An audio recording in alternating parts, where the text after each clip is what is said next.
अस्सलाम वालेकुम व्यूअर, मैं शेर खान और आप देख रहे हैं शेर खान फूड। आज आपके साथ शेयर करेंगे अफ़गानिस्तान की मशहूर कढ़ाई जिसको शिनवारी कढ़ाई बोलते हैं।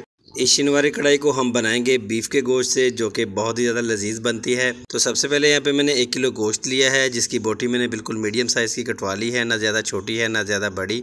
और यहाँ पे 3 पीस मेरे पास है रोगन के। ये चर्बी में जो रोगन होता है ये वो वाला रोगन है, इसका इस्तेमाल इसके अंदर होता है, ये बहुत लाजमी है इस रेसिपी के लिए। गोश्त के ऊपर यहाँ पे मैंने 1 टेबलस्पून नमक शामिल कर दिया है, 3 से 4 टेबलस्पून यहाँ पे मैंने इसके अंदर सिरका शामिल कर दिया है और 1 कप यहाँ पे मैंने इसके अंदर पानी शामिल कर दिया है और इसको आधे घंटे के लिए छोड़ देंगे। आधे घंटे के लिए इसको हमने छोड़ दिया था। ये देखें इसके अंदर सारा जो ब्लड था वो सारा निकल गया है, तो इसकी धुलाई लाजमी थी।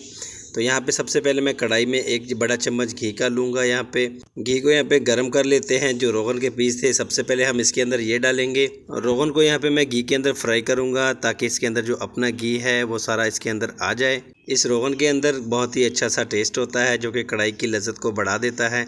अगर आप इसको यूज़ नहीं करना चाहते तो आप इसको स्किप भी कर सकते हैं। रोगन को हमने बस यहाँ पे 2 मिनट के लिए इसके अंदर फ्राई किया है। अब इसको निकाल के हमने वेस्ट कर देना है। अब गोश्त डालेंगे इसी घी में और यहाँ पे इसको हम फ्राई करेंगे। गोश्त को यहाँ पे पहले 5 मिनट के लिए इसी घी में इसी तरह से हमने फ्राई करना है और इसके बाद इसके अंदर हम कुछ चीज़ें ऐड करेंगे। यहाँ पे हम ऐड करने वाले हैं कुटी हुई सब्ज़ मिर्च और साथ में लहसुन और अदरक। 1 टेबलस्पून इसके अंदर शामिल करेंगे और लहसुन, अदरक और कुटी हुई मिर्च के साथ इसको हमने अच्छे से फ्राई कर लेना है, ताकि इसके अंदर अच्छा सा टेस्ट आ जाए। इस शिनवारी कढ़ाई की रेसिपी में मसालों का इस्तेमाल बहुत ही ज़्यादा कम होता है। यहाँ पे सिर्फ लाइट मसाले इसके अंदर जाते हैं और ये इतना टेस्टी और इतना मज़ेदार होता है कि मैं आपको क्या बताऊँ। यहाँ पे इसको हमने कवर कर देना है सिर्फ 10 मिनट के लिए।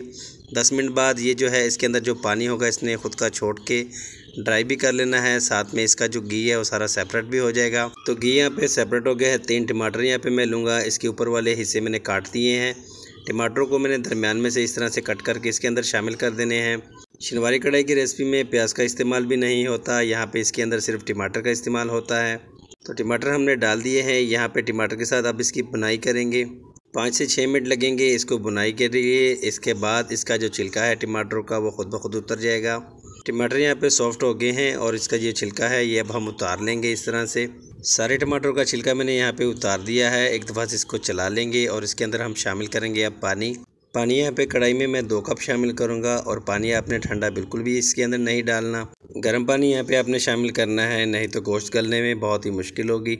अब यहाँ पे गोश्त को हमने कवर करके रखना है तकरीबन आधे घंटे के लिए, बिल्कुल लो आंच पे, ताकि गोश्त अच्छे से गल जाए। आधा घंटा यहाँ पे हो चुका है और देखिए इसने अपना सारा पानी जो है वो ड्राई कर लिया है। अब इसके अंदर हमने शामिल करना है दही। दही अपने आप पे 200 ग्राम शामिल किया है। नमक शामिल करेंगे यहाँ पे हस्बे ज़ायका। ज़ीरा शामिल करेंगे 1 टीस्पून और यहाँ पे 1 टेबलस्पून शामिल करेंगे कुटी हुई काली मिर्च और 1.5 टेबलस्पून यहाँ पे मैं धनिया पाउडर शामिल करूँगा। अब मसाले और दही की अच्छे से हमने बुनाई करनी है। तकरीबन 5 से 7 मिनट लगेंगे मज़ीद। इससे कढ़ाई में अच्छा सा मसाला भी बन जाएगा और हमारी रेसिपी भी बन के तैयार हो जाएगी। तकरीबन 7 मिनट यहाँ पे हो चुके हैं और कढ़ाई हमारी बन के तैयार है। अब इसके ऊपर यहाँ पे मैंने सब्ज़ मिर्चें शामिल करनी है बारीक कटी हुई और यहाँ पे शामिल करेंगे इसके ऊपर बारीक कटी हुई अदरक। चम्मच चला लेंगे यहाँ पे, ताकि मिर्च का और अदरक का यहाँ पे इसके अंदर अच्छा सा टेस्ट आ जाए। लीजिए अफ़गानिस्तान की शिनवारी कढ़ाई बन के बिल्कुल तैयार है। गोश्त के अंदर मसाला चेक करें माशाल्लाह से कितना ज़बरदस्त किस्म का बना है। ईद उल अज़हा का मौका है तो हमारे साथ साथ रहिएगा, ताकि हम आपके लिए इस तरह की अच्छी वीडियो लाते रहें। वीडियो अच्छी लगी हो तो हमारे चैनल को सब्सक्राइब कर दें, लाइक कर दें और बेल आइकन पर भी प्रेस कर दें। मिलते हैं किसी अच्छी सी वीडियो के साथ। तो नेक्स्ट वीडियो के लिए अल्लाह हाफिज़।